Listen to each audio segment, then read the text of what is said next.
Hello YouTube, this is Sibbles and Bits, and today... Wait a minute. This isn't Back for Blood? Yes, today we're here to talk about Arcanium. As you guys may have heard from my previous videos, I play a lot of roguelikes. Slay the Spire, Gloomhaven, Risk of Rain 2. I really like the roguelike genre because of the fact that they're so replayable. Everyone in my Discord knows that I'm pretty much just the guy who's always trying out different roguelike because they have such different flavors depending on the mechanics and the genres that they're putting themselves into. Spoiler alert, the reason why I play Back for Blood isn't because it's Left 4 Dead 3. The reason I play Back for Blood is because it's a Left 4 Dead roguelike. I really love the genre, especially the roguelike deck building genre. Not quite sure that I'm the best at deck building itself, but it's always interesting, especially in roguelikes in general, when you start weak in the early game and then over the course of the game you have to like decide where you're at and course correct and pivot into something that could potentially win your run or something that just gets so out of control busted that nothing can kill you but you. We're here talking about Arcanium. This game released, God, I don't even know, it was sometime early last year. And I played it because of the fact that I was told that it was like Slay the Spire meets Artifact, which was very interesting. I tried it out and it didn't really grip me at the time because in all legitimacy it was just too easy. So easy that I pretty much just like started the game, and at the time you could play the boss whenever. I would just rush the boss and kill it with like pretty much the starting deck. And so there was a lot of systems in place that were very interesting, but at the time there wasn't really any challenge, so I just sort of like set it aside and decided to sit on it for a while. Recently they came out with a new update, shook up a lot of the systems, and now I think that it's actually pretty damn good. When I'm not playing Back for Blood or cutting videos for Back for Blood, labbing for Back for Blood, I've been playing this game. I just can't stop thinking about it. I'm almost addicted. It's really good. Just so that, to clarify, Back for Blood is still happening, right? I'm not going to stop doing Back for Blood runs, but it's definitely something else for me to work on and cut footage for during the week when I can't really do runs of Back for Blood, because if I came after work, did a run of Back for Blood, I could potentially be there for 3 to 4 hours just to do a nightmare run that goes well. Otherwise, I'm just going to peace out halfway through the run on people, and those of you who play Nightmare know that that's pretty frustrating. So that's more towards the weekend, and even during the week, right? Like, even though my slower runs on this one take 3 hours, I can go ahead and play this game, since it's solo player, for like 1 hour, come back, finish it. I'm not feeling like I have to do it all in one take. Another thing to note is that if you are interested in trying out Arcanium, if you have a subscription to Netflix on Android and iOS, you can download the mobile version of the game for free, and you'll just log in with your Netflix account. And so far, it's honestly a very good adaptation, and I've been playing it on my phone and tablet a lot. Like I said, this game has taken me by surprise. Do note, there's no cloud save, so it's not going to carry over from the Steam version to, say, the iOS version, or even from the iOS version to another iOS version you might have on your tablet. But regardless, I've been playing the absolute crap out of all of them. And I think that if you have a game that you don't mind playing, despite the fact knowing that you aren't going to keep your progress, that's a pretty good game. I would agree with the fact that it's like Slay the Spire meets Artifact, and I'll get into that discussion when we actually get into the game, but I also feel like it plays a lot like For the King, which you guys probably haven't played because that game's a little underground, and, well, Artifact's dead, so that's also a rough comparison to make. But it's made by ex-Hearthstone devs, so you're going to see a lot of similarities to that. One of the things that I really like about this game, currently I'm at the second to last difficulty, is the fact that there's like 10 different characters. Now, an easy parallel would be to compare this to a game like Monster Train, where each character only has like 18 different cards, but since you're making a party of them and mixing them together, they're individually very simple, but the way that they're mechanically working with each other and the mechanics in the game creates actually a very complex system. And it gets even deeper than that, right? Actually, we'll look at Lazar here.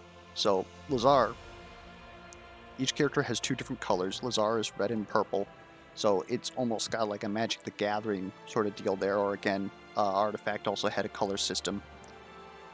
And that becomes important because at a certain point in the game, enemies become resistant and take half damage to certain colors. So you almost want to branch out your colors, but it also makes it harder for you to find the cards that you want, because now I'm going to find red cards, purple cards, blue cards, and then she overlaps with them. So I'm going to find have less difficulties there. But if you branch out, you're better against general enemies because you have different types of damage, but it's also going to limit your ability to like hone in your run. And like, say if you're the type of person who says, I play Slay the Spire, I only play Silent because I want to do poison builds, just let me keep doing poison builds, I'm going to do poison builds. You very well have the opportunity to choose currently the only two characters in the game that do a lot of poison, but you can go ahead, grab those two poison characters, and there's so much player agency in the game, again, like Monster Train, where you can almost force your run into what you want it to be about 60 to 80% of the time. But sometimes you're going the whole run and you're like, okay, I just need a card that gives me, say, more poison damage that could really like take my decks to the next level, and you're going to just keep fishing for it and you're not going to find it because RNG is RNG at the end of the day. But in my opinion, that's exactly what makes roguelike so good. Anyway, sorry, going back to Lazar here. Each character has their two colors. They have a passive. Here, every time he plays a card per AP, he heals. So Lazar is like half of Ironclad in a Slay the Spire comparison, where he has healing over time that makes him very sustainable, but he also spends his life in order to have better cards than other people. Lazar has different mechanics that he works with, like Hemorrhage, which is lose 8 health whenever you apply 3 stacks. So his cards are better than everybody else's cards by about like 50%. But if he uses too many of his good cards, he's going to take damage as a cost for that. And you can either go all in and grab all these cards that have Hemorrhage, or you can avoid all of his personal cards that give you Hemorrhage because you don't necessarily want to deal with that, and instead go for generic red cards. Because like in Slay the Spire, where you had to buy generic colorless cards from the shop, in this game you always have access to generic cards of your character's colors. So he can equip any red cards that you, any generic red cards that you find, and any generic purple red cards that you find. And obviously, since they're generic, they don't interact with his mechanics, so you're free to not have to worry about this if you don't want to. But if you go into this, he becomes a very powerful character. But I suppose that's why he's maximum difficulty down here. Each character also has access to an heirloom, which is like relics in Slay the Spire, how you had certain characters like Watcher. Watcher was the only person who could get Cloak Clasp. This is kind of the same thing, where each character also has 3 specific relics that boost their mechanics. You're not guaranteed to get any of these, like you are able to, I was going to get to there, but you are also able to select their ultimates. I haven't unlocked his last one because Lazar is the newest character. And so I can go into a map or go into a run with the ability to lifesteal every 8 charge, or I can decide to roid up my team at the cost of some Hemorrhage, or the last one, I can deal damage in an AoE and apply Vulnerable, which is exactly like Slay the Spire. It's 50% more damage taken for the enemy. Then I also gain 2 Hemorrhage for that. And this one in the middle here, 2 Might, draw 2 cards. So 2 Might is pretty much like 2 Strength in Slay the Spire, it just increases all damage you do by 2, which is incredibly powerful for AoE attacks, multi-attacks, and you might have a setup where all he does is just buff everybody else using Blood Tap, and somebody else is the star player. You don't necessarily guarantee that you're going to find the heirlooms that you want, but at least you can go into a run with a different ultimate. And that's again sort of like Monster Train, where you have the clan, right? Like the Umbra clan, and one of the champions interacts with a specific mechanic, their own like upgrade pass. So it has like a different feel than the other champion in that clan, and then you get to combine 2 clans together. This is pretty much the same thing, except you get 3 of them. And it's another thing to state that we currently only have 10 heroes in the game. You choose 3, so that's already a lot of combinations if you don't even factor in the ultimates. In March, they said that they're coming out with another 3. So I don't know exactly how far they're willing to go. They technically have 2 pages, or the ability to go to 2 pages, so are they going for 30? That's ridiculous. Anyways, we're going to go into a match real quick here, just so that I can explain some more things. And hopefully, when I start posting videos about this, of my runs, you at least know a little bit about what's going on. So starting province, there's basically... Earlier I said that the game is more like For the King, and the reason for that is that the overworld looks like a board game map, and you're choosing which nodes to interact with, and you'll have fights or events because of that. Each of these 3 starting provinces is like those biomes, right? They have specific enemies.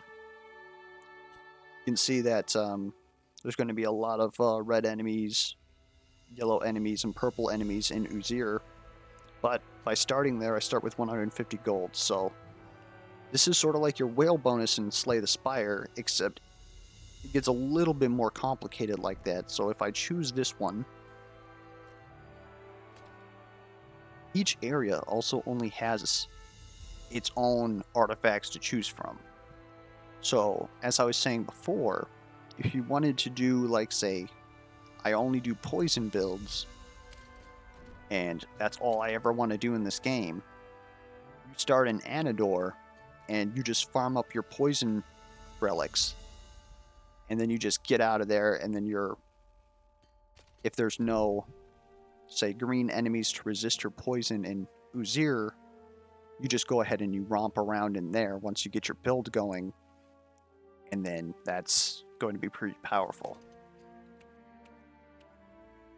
And there's like 40 different artifacts just in each area, more or less, depending. It's still in early access, right? But each one also has its own enemies. Those enemies can become elites, and then it's got its own boss. So again, if, say, you're going poison and a certain boss is bad for you, you can start up in Anador, grind all your bonuses, and then make sure that you just don't fight the boss in a specific area, and so you're sort of giving yourself the best path for success. Again, this makes it a lot like Monster Train, where there's actually a lot of player agency in the game. You're not always going to get exactly what you want 100% of the time, but if you only want to play in a specific way, the game absolutely has all the systems in place to let you do that 60 to 80% of the time.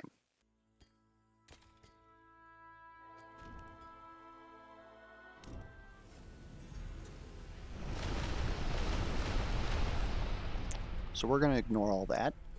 First off, you also got things called world quests. This is basically another way to jumpstart your run. You don't even have to necessarily interact with these. You can reroll each one once. Obviously, they give you big benefits. Like this over here is I get to pick an heirloom, which is those character-specific, very powerful relics. And so I might decide, okay, well, let's reroll this because I don't want to go there. Well, that's scuffed.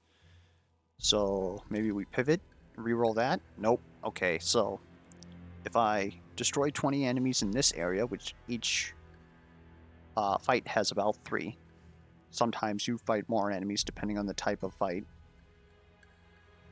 So if I farm 20 enemies here, and then go over to Scorched Lands, and then farm 30 enemies over there, that might be what I'm trying to get accomplished here. Or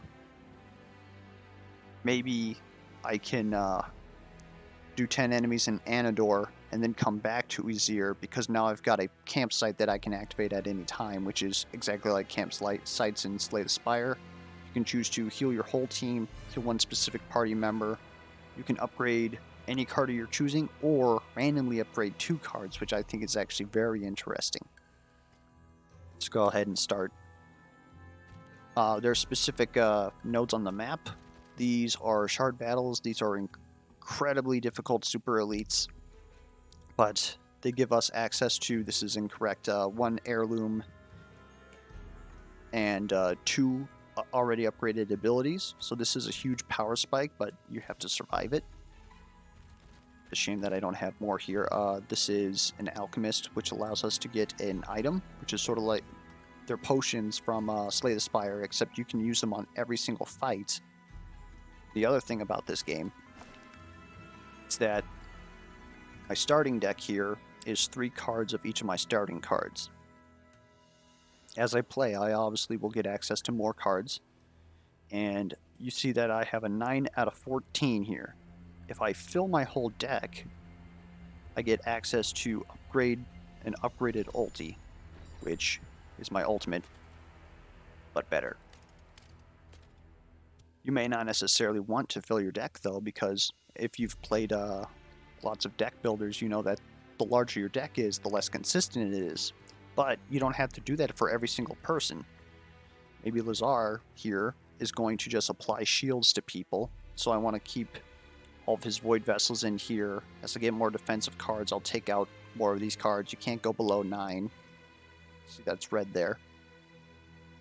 And so I want to keep him consistent, but maybe someone who's just all damage, I just put my best damage cards in there, because I want to make sure that I upgrade this so that I can do 24 damage and stun instead of just 14 damage and stun.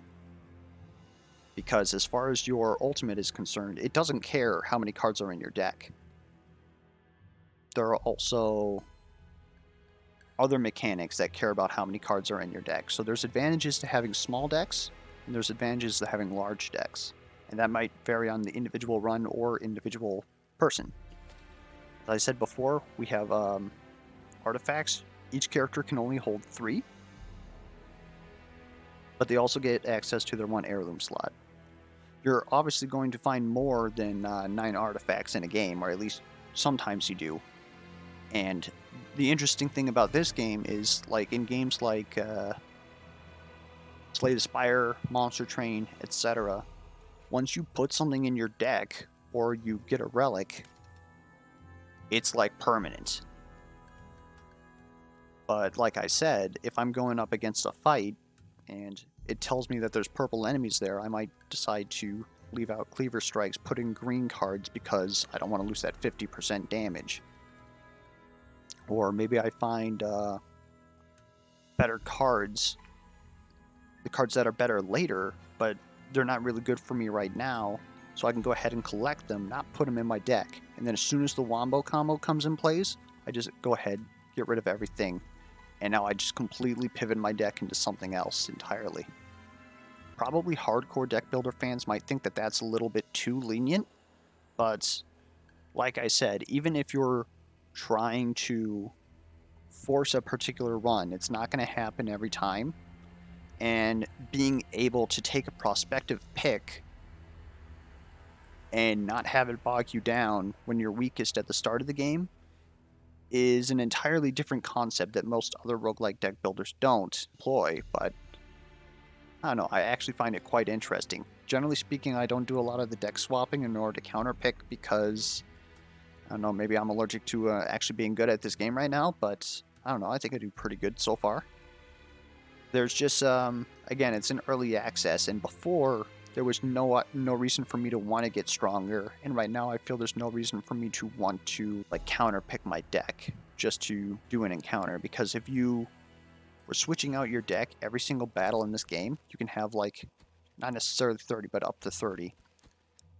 That's going to be a very long game. Generally, my slower matches of this game last about 3 hours, and that's without me like trying to play necessarily optimally. So it's about as long as a game of Slay the Spire at the top end. Anyways, we've got fights here. We can go ahead and we can take these. The other thing to note is that we have gold, we have our current health, our backpack, which allows us to interact with our characters, or we can just click here. And then our quests, which we already chose at the start of the game. When a quest is done, we just go ahead, go in here, click on the quest, and then we'll be able to get that benefit. So, alchemists give us items, which is basically like potions, but like I said, you get to use those every single fight. So you can either use them to cover your weaknesses, enable your strengths. The Oracle has the ability to straight up upgrade any card that you don't want, or it's basically like that campfire, like I said. I can upgrade a specific card. I have a bunch of starter cards right now, so I don't necessarily want to do that. Usually what I do at the start of the game, if I'm trying to do this, I'll upgrade 2 random cards and just hope that they're good cards that I'll use throughout the run. Because your starter cards, they're like good, obviously, and they interact with your character's mechanic, but there's definitely better cards out there. You can also take one ability of your choosing and upgrade it to a higher rarity, or if you have an artifact that you're not using, you can re-roll it and get another one of that rarity. I haven't actually checked if you can get, like, say, an Anador artifact, take it down to Uzir, and then turn it into an Uzir artifact. That would actually be very interesting.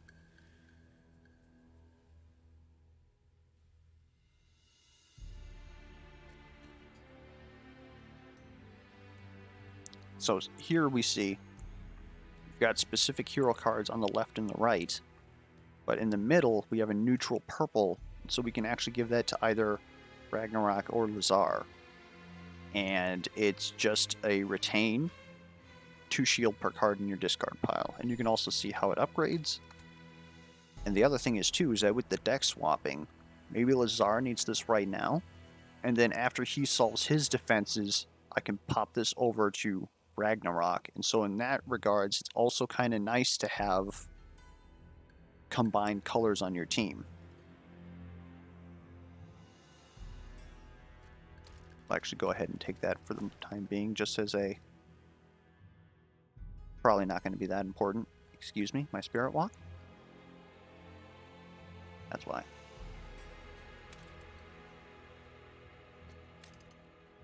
What the heck? Oh, because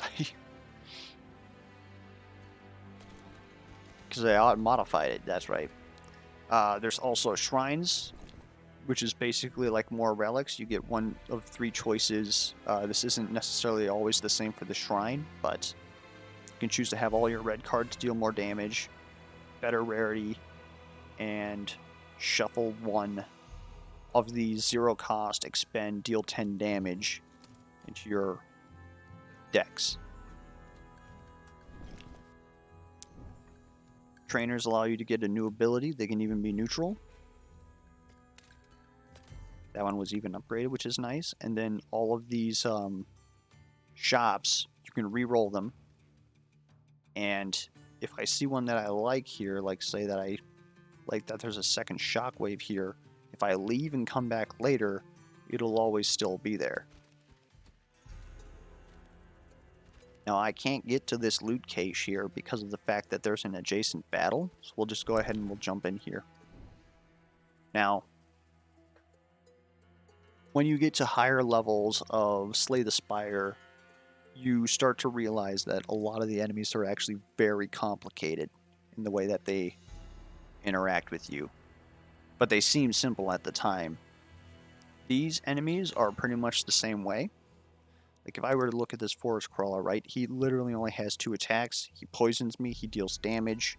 Not necessarily up to the levels of the Jawworm in Act 1 of Slay the Spire, but they're almost like sentries, maybe? Sentries are actually pretty simple, and I'll explain it later, but once they get 3 Fury, so every 4th turn, because they gain 1 per turn, they'll also use their ultimate, which is 3 poison in an area, and they're resistant to green. Same thing here, right? He's going to get Resilience, which is like plated armor. Then he's going to Sunder me, which makes it so that I block for half. Same thing here, multi-strike for 3 for 2, 6 shield. And then every 3rd turn, it's going to deal 6 damage and dispel me, which gets rid of all my buffs. Now, this is where the artifact comparison comes in. Obviously, we're looking a lot like Hearthstone here, but lanes primarily only interact with their own lanes. I even have a minion here, so that's actually quite helpful. Minions are like Shield and Slay the Spire, and Shield in this game, right? You have Shield here, so then I can apply 6 Shield, and that's going to block 6 shield, 6 from her shield before it goes down on her health bar. Likewise, if somebody's attacking this lane and Ragnarok or anybody has a minion in front of that lane, it's going to take the damage first. If it survives, it'll stay there across other turns and then deal its damage, 3 in this case, forward. And it attacks at the end of our turn, so it will get 3 damage in before it gets attacked and killed here. And as you can see, we start with 3 action points, common for most deck builders, but each character has their own action points. And when I spend 3 action points, this meter down at the bottom, referred to in this game as my Fury, is charging up. And when this gets full, and your meter is dependent on whichever ultimate you choose, then I have access to my ultimate, which is technically free, and I can use it whenever I want to. I can even use one action to swap lanes. That's obviously like a huge misplay, but for this purpose of showing you exactly what's going on here, this is just a normal assault battle, so all I had to do is kill all 3 enemies. If you hover over an enemy, it's very good about tooltips. It even tells you what type of damage it is. I wonder if eventually we're going to have resistances as well. They explain everything pretty well. I can even hover over here over preview damage and see how things are doing damage to me. And you see here that the minion is going to block all that damage, so I'm actually taking 0. Here, I'm taking 8 damage here. This one is gaining 2 resilience, and as it says there, decreases damage received by 1 per stack. All decay stop at the end of the turn. You can even go over any of those buffs, like my hemorrhage here, to remind me what that does. And go ahead and run the turn. All your relics and passives are going to be right here. You can collapse them if you want. Take a look at your draw card. You can actually, like it's trying to notify me here of something, but I can actually go in there and interact with my gear while in the fight. So will remind me of all my buffs that I've taken throughout the game from shrines.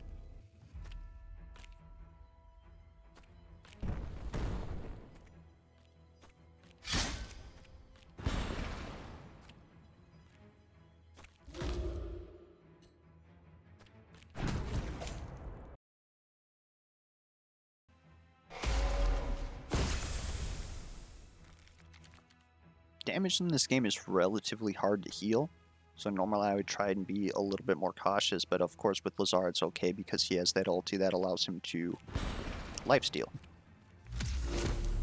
Oh, I had might. Never mind.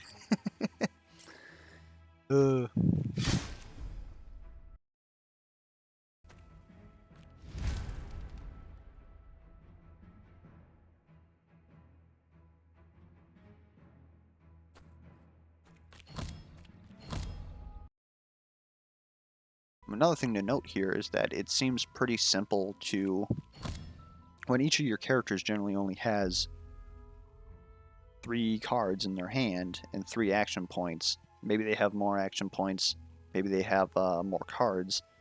it's very easy to do the optimal play for that individual character, but once you start factoring in maybe Lazar's debuffing so that Aurora can do more damage. Meanwhile, Ragnarok just has to make sure that everybody's getting shielded, so they got to be in the correct place. This enemy's going to deal a powerful attack next turn. What am I going to do about that?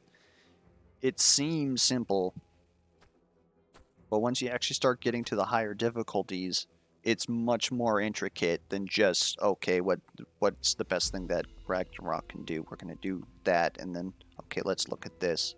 Because if you do that, you're going to realize a lot of the time, well, oh snap, I probably should have done this over here first, and then, like, you'll use Dive to swap lanes with Aurora to put her over here so that she's safe, and then she can also deal damage to this enemy.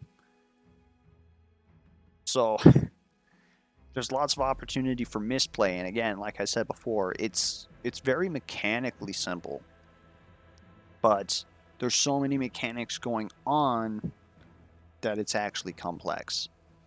And here we have Ragnarok's ulti.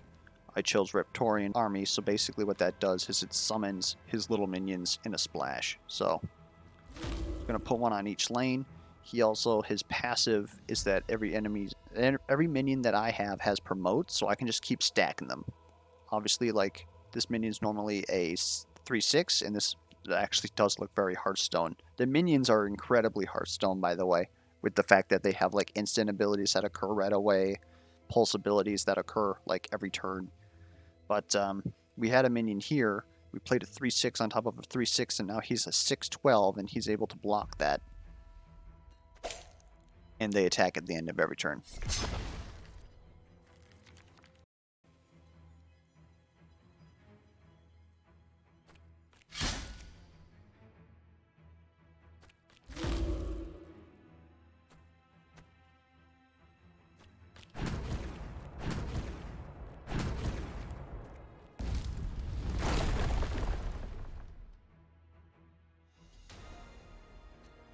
Go into battle details if you want to. Take a look at exactly who's doing how much damage, if you want to take a look at all that.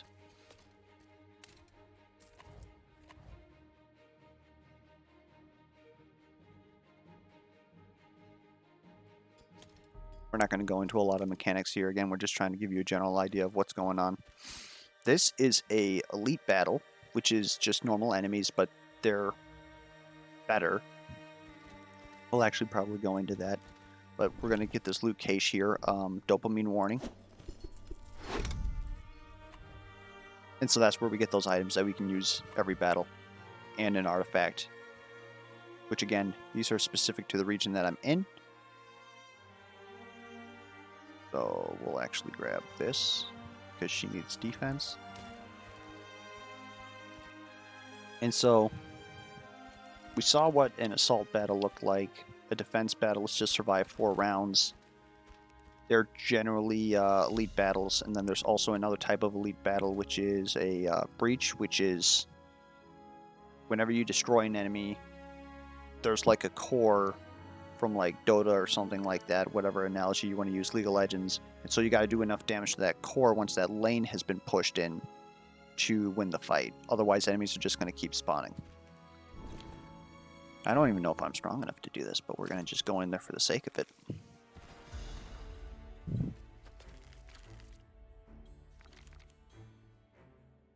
And I might actually just skip past this because for the purpose of the video not taking an hour of me explaining how everything's working here.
Another thing I may have forgotten to mention is that if you don't use all of your action points, they will build up to the maximum of 5.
So up here at the top left, we have this thing called Essence. This is basically your experience, as it shows there. A normal battle, which we did one before, it was about right here, gives you 1 essence. Elite battles give you 2 essence, and these very difficult shard battles give you 3. Whenever you fill this up, you get to choose between either giving your team a party-wide heal, or if you want to give one character plus 1 action point or plus 1 draw. Again, it's kind of similar to Monster Train, where certain builds are going to want more action points, certain builds are going to want more draw, and so you're able to distribute that as you need. But this is part of your ramping, because you want to make sure that you fill this up at least like 2 to 3 times, probably 4, so that you can have a much stronger deck, because you can play more cards and actually play more powerful cards that may cost, like, say, 4 or 5 AP. Well, like I said before, you could technically still play those cards that cost 4 or 5 AP, because of the fact that if you don't use all your action points on one turn, they will carry over to the next. But your cards may not necessarily stay in your hand, because only about, like, say, 1/6 of the cards in the game that have retain, and most of those are defensive cards. Now, obviously, we're not looking very good here, but again, we're just doing this for the sake of demonstration. We have a camp here, so I could get that in order to heal everybody. You also heal 20 health to everybody after defeating a shard battle, but generally that's going to cost you 20 health unless you're really stacked. And so up here in the top middle, we have the threat gauge. And this is basically like you're moving through the axe in Slay the Spire, where each of these divots at the intervals of 10, right here, and then again at 20, will actually scale up all the enemies to make them more difficult. And so you want to try and get as powerful as you can before that jump to the next difficulty. That usually entails gaining a couple of levels, maybe gaining access to a artifact here, and then rushing and getting at least 1 shard battle, if you're strong enough for that at the point. After you get all the way to 30, the end game starts, and you can choose which zone boss that you want to fight. Then after you beat that boss, you'll go into, say, an air quotes Act 4 in Slay the Spire, where you'll fight the final boss. And so that is a basic general overview of the game. If you have any questions while I'm doing other runs, don't be afraid to ask. And I don't know, hopefully it'll be enjoyable. If you end up enjoying all of the runs that I start posting, I'll try and post. I gotta figure out exactly how I'm going to post them, because obviously, like I said, my slower runs are 3 hours long. I don't think that everybody wants to sit down and watch a 3-hour long run. I think that I'm the only person who would be willing to do that. So I have to figure out how to partition these runs so that they're more digestible. Same thing with my Back 4 Blood runs. Obviously, all the runs that I've done of Nightmare Pubs is like short because it failed, but a good run, as you guys know, will take about 2 to 3 hours. You don't want to just put a 2 to 3 hour video up there. So I'm trying to figure out what's a good duration for which to post runs like this, like Arcanium, Back for Blood. Hopefully you guys leave me feedback on what you think is good, what you think isn't, how long of runs you would like to take a look at, or how long of videos you would like to watch, which runs, maybe certain runs are better to be longer than others. Anyways, hopefully that was a relatively good explanation of Arcanium. As I said, if you have any questions or anything like that, feel free to drop them into the comments. If you like the footage, give it a like, and until next time, I'll see you around.